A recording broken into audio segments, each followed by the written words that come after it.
우리나라는 세금만 걷는 조폭의 나라일까요? 조폭과 국가는 어떤 의미에서는 같은 존재입니다. 조폭은 보호비를 받고 국가는 세금을 거두고 국민을 모두 보호합니다. 그런데 이 보호비와 세금은 가장 적절할 때 가장 많은 효과를 거둘 수가 있습니다. 너무 많은 보호비를 뜯는다면 상인이 망할 것이고 너무 많은 세금을 뜯는다면 결국 국민들은 세금을 낼 수 없어 더 많은 세금을 뜯을 수 없게 되기 때문이죠. 18세기 조선의 경우 가렴지구가 극심해서 오히려 남자들은 일을 하지 않고 놀다 보니 국고는 점점 줄어들게 되었습니다. 만약 가렴지구가 심해진다면 세금을 거두지도 못하고 부유층 국민이 모두 이민을 가는 초유의 사태인 베네수엘라권을 면하지 못할 수도 있습니다. 원래 세금이라고 하는 것은 동일한 세율을 적용할 때 많이 벌수록 많이 내게 되니 고소득자는 항상 세금을 많이 내게 됩니다. 예를 들어서 소득의 30%를 세금으로 거둔다면 1000만 원 버는 사람은 300만 원을 내야 하고 10억 버는 사람은 3억을 내야만 합니다. 그 차이는 무려 2억 9,700만 원이나 됩니다. 만약 50년간 이 상태가 유지된다면 고소득자는 저소득자에 비해서 무려 148억 5천만 원의 세금을 더 내게 됩니다. 엄청난 차이가 아닐 수 없겠죠. 이름에도 불구하고 누진과세를 적용해서 더 많은 세금을 거두는 것이 바로 가렴주구가 되겠습니다. 종합소득세는 누진과세를 적용해서 10억 이상 벌면 최고 49.5%의 세금을 내는 등 8단계라고 하는 무지막지하게 엄청난 누진과세를 적용합니다.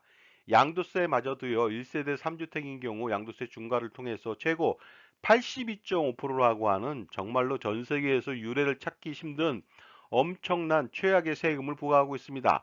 법인세 또한 4단계, 최악의 세금인 종부세는 7단계, 증여 상속세는 5단계를 적용하는 등 곳곳에서 국민들이 누진과세로 신음하게 만듭니다. 부가가치세는 누진과세 없이 10%를 공통적으로 적용하죠. 그래도 부유층의 소비가 크므로 더 많은 세금을 냅니다. 그리고 부가가치세의 일종이며 징벌적 소비세인 개별소비세도 20%를 적용하다 보니까 이래저래 부유층은 많은 세금에 시달릴 수밖에 없습니다.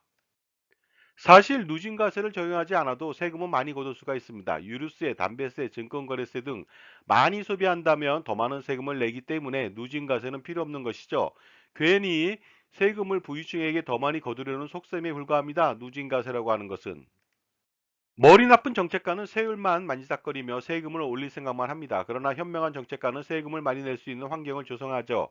그래서 기업 활동을 잘할 수 있는 환경, 예를 들어서 세율을 인하시키거나 제반 규제를 완화하거나 규제를 철폐하는 등의 일련의 조치를 통한 고용 확대로 소득세는 물론 제반 유발 세금을 확대하게 만드는 것이죠. 모든 세금의 원천은 기업 활동이며 그로 인해서 세수도 충족되니까 당연히 그렇게 해야 함에도 불구하고 당장 황금알을 낳는 암탉의 배를 가르고 있는 19세기 조선의 모습을 보는 것 같아서 절망적입니다.